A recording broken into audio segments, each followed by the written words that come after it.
This is Optimal Living Daily, episode 1008, Plans Which Can't Fail by Tynan of Tynan.com, and I'm Justin Malik, your very own personal narrator. I read to you from some of the best blogs in the world. Today is no exception. Tynan was named by Time magazine as one of the top 25 bloggers. And before we get to it, thank you to Green Chef. Green Chef is a USDA certified organic company that includes everything you need to easily cook delicious meals that you can feel good about. And it's great because they have meal plans that include paleo, vegan, vegetarian, keto, gluten-free, omnivore, and carnivore. For $50 off your first box of Green Chef, go to greenchef.us/old. That's greenchef.us/OLD. Now let's get right to it and continue optimizing your life. Plans Which Can't Fail by Tynan of Tynan.com. External events often have to be left to chance. You submit your book proposal, and maybe it gets accepted, and maybe not. You go talk to the cute stranger, and maybe you're compatible, and maybe you're not. You plan a camping trip a month ahead, and maybe it rains, or maybe it doesn't. Often, though, people leave things to chance which don't have to be. Will you finish your book? Will you learn how to code? Will you have a good group of friends? These are all things that are entirely within your own power, and yet you may not be sure if they'll happen. The value of 10 half-finished projects is roughly zero. Not exactly zero, because hopefully you learned something, but close enough. The value of 5 fully finished projects is, well, a whole lot higher. Making plans is worth a little, working towards goals is worth a little, completing goals is worth a lot. For that reason, I highly prioritize finishing. I know that my natural approach to a project is to jump in without really thinking about it and to hope that it gets finished and does well. That's why I have a huge folder from years ago that's full of half-finished books, coding projects, and who knows what else. To combat that natural response, I now develop plans that can't fail. By that, I really mean plans that are extremely unlikely to fail, since a meteor strike can ruin just about any plan. Maybe one of the most important things to me right now is my coaching program, because other people are counting on it. With only 1 hour per month per person, I need to make sure I'm always at my best. The first thing I did was build an automated system to handle scheduling, reminders, and payment tracking. I realized that doing those things manually would cause errors, and it would also demotivate me, so I eliminated them from the equation. I also created a policy for myself that says that I can spend up to the amount the client is paying on getting a quiet and private space for the call. Usually that's just my house, but I've also rented an Airbnb just to use for an hour, and have changed flights several times to make sure I won't be late and will have time to prepare. One of the reasons I built my own scheduling software was because no existing solutions had a lot of flexibility in making times available or unavailable.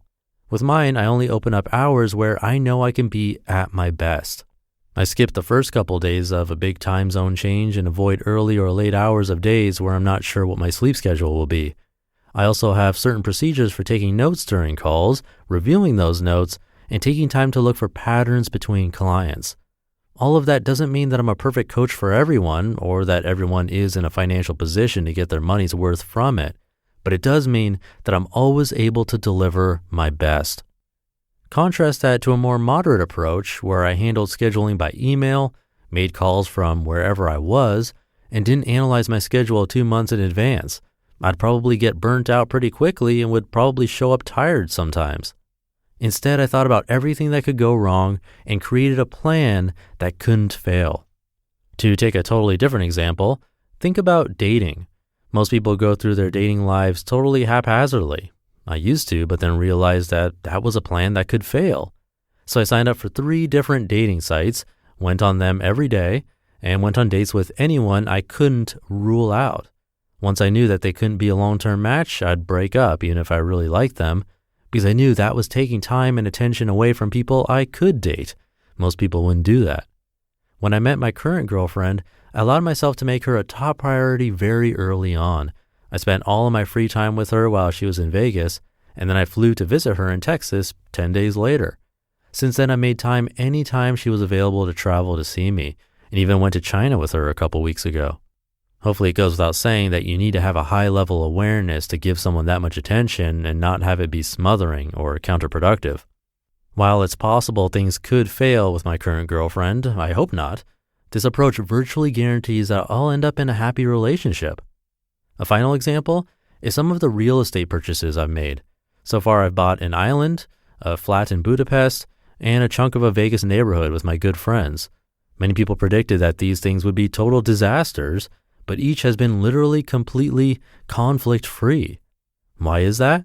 Because I designed each to be a plan that couldn't fail. I specifically chose groups of people I knew would mesh well, despite the fact that it limited my pool and made it more likely I wouldn't be able to buy a place. I kept the price low enough that I knew anyone could walk away from the money and not need it for something else. And last, I've dedicated huge amounts of personal time and priority to each of these things to make sure that they are worth it for everyone. People often see me as a risk taker, but I like to say that I try to do the riskiest things in the safest way possible. I find things that people think are risky, and then I do the analysis to make them not so, or at least significantly less so. How do you do this? Think about everything that could go wrong and brainstorm on each topic. Think outside the box. Dedicate way more time and focus to things than other people would, armed with the knowledge that a successful finish is much more valuable than a bunch of half-cocked attempts at different projects. Pare down your ambitions to projects for which you know you can develop a no-fail plan and which you can build on later. You just listened to the post titled Plans Which Can't Fail by Tynan of Tynan.com. Thank you again to Green Chef, the USDA certified organic company that includes everything you need to easily cook delicious meals that you can feel good about. Everything's pre-measured, perfectly portioned, and mostly prepped, so that's awesome. But they go above and beyond with their instructions with detailed pictures and color-coded stickers. I love that. Let Green Chef do the meal planning, grocery shopping, and most of the prep for you week after week. The packaging is great. Again, everything's so easy to follow with pre-made sauces, dressings, and spices. That's more flavor in less time, and it's delicious. The pesto pasta primavera is awesome. That one happens to be vegan, but meal plans include paleo, vegetarian, keto, gluten-free, omnivore, carnivore, and of course vegan, which I mentioned, so you're covered there. For $50 off your first box of Green Chef, go to greenchef.us/old. That's greenchef.us/OLD. But I'll leave it there for today. I hope you're having a great Friday, and I'll see you over the weekend where your optimal life awaits.